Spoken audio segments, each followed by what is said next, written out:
la question à laquelle nous essayons de répondre ici, c'est quel est finalement le process que je suis pour déterminer si une action est à vendre ou pas. Donc, comment je sais quand c'est le moment de vendre ou si tout simplement il faut garder.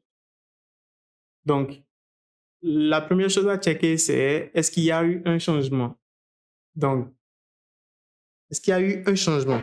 Est-ce qu'il y a eu un changement dans les fondamentaux de l'entreprise ou est-ce qu'il y a eu un changement dans le prix de l'action? Est-ce qu'il y a eu un changement? C'est la question que je me pose. S'il y a eu un changement, alors oui, je peux continuer avec les autres étapes.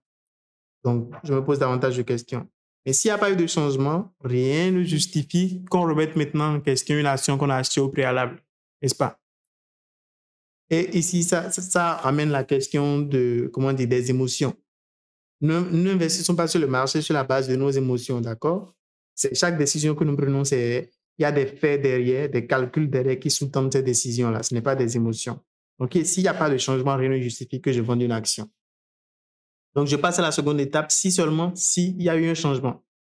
Il y a eu un changement, d'accord? Et donc, je me pose la question, est-ce que le changement, ça concerne les fondamentaux de l'entreprise? Si ça concerne les fondamentaux de l'entreprise, alors d'accord. Je me demande maintenant à quel point ça affecte les fondamentaux de l'entreprise. Est-ce que c'est quelque chose de durable ou est-ce que c'est quelque chose de passager? Si c'est quelque chose de passager, alors rien ne justifie que je vende parce que de toute façon, l'entreprise va se rétablir. C'est quelque chose de passager. Mais si c'est un changement durable, quelque chose qui implique, par exemple, que le chiffre d'affaires de l'entreprise va connaître, une dégringolade, une baisse pendant plusieurs décennies, par exemple, ça, c'est un truc durable. Ça, c'est un changement durable qui affecte les fondamentaux de l'entreprise. Donc, ça peut justifier une vente. Mais si c'est un truc passager, je le dis encore une fois, ça ne justifie pas une vente. Alors, si ça ne concerne pas les fondamentaux, ça peut concerner le prix de l'action. Donc, peut-être que j'ai acheté une action, je l'ai valorisée, je ne sais pas, je dis à 1000 francs et le prix de l'action s'est retrouvé à une valeur tellement haute, je dis ça se retrouve par exemple à 2500 alors que je l'ai valorisé à 1000 francs.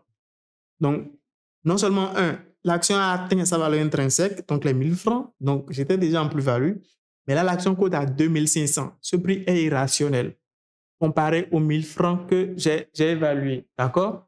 Donc là, c'est le moment de vendre. Parce que le prix a atteint des valeurs irrationnelles comparées à la valeur intrinsèque que nous avons calculée. D'accord? Donc là, nous vendons. Donc ça, c'est un changement dans le prix qui nous amène à vendre. Alors, donc, la décision de vente, elle dépend de ces deux facteurs-là, ou si vous voulez, de ces trois facteurs-là. Est-ce qu'il y a eu un changement? Est-ce que le changement concerne, est-ce que le changement affecte de manière durable les fondamentaux de l'entreprise ou est-ce que le changement affecte de manière, ou bien est-ce que, en fait, il y a un changement irrationnel dans le prix de l'action? Voilà. Est-ce que le prix de l'action, le coût de l'action a atteint des niveaux irrationnels? Donc, tout ça m'amène à vendre. Alors, si je me pose toutes ces questions et que je vends et que ça m'amène à vendre, tant mieux. Donc, si ça m'amène à vendre, je dépose l'action dans ma watchlist une fois encore. Et la watchlist, c'est quoi? Je redéfinis ça.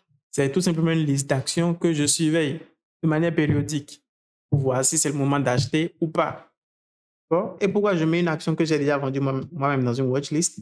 Tout simplement parce que parce que si j'ai acheté l'action au préalable, en fait, c'est parce que le business derrière l'action, l'entreprise elle-même, c'est une entreprise que j'ai jugée saine, on va dire. Il y a un bon business model. Et donc, si le changement concerne juste le prix de l'action, dans le futur, le prix peut revenir à un niveau raisonnable ou même à un niveau décoté et ça va m'amener à racheter. C'est pourquoi je mets l'action dans ma watchlist.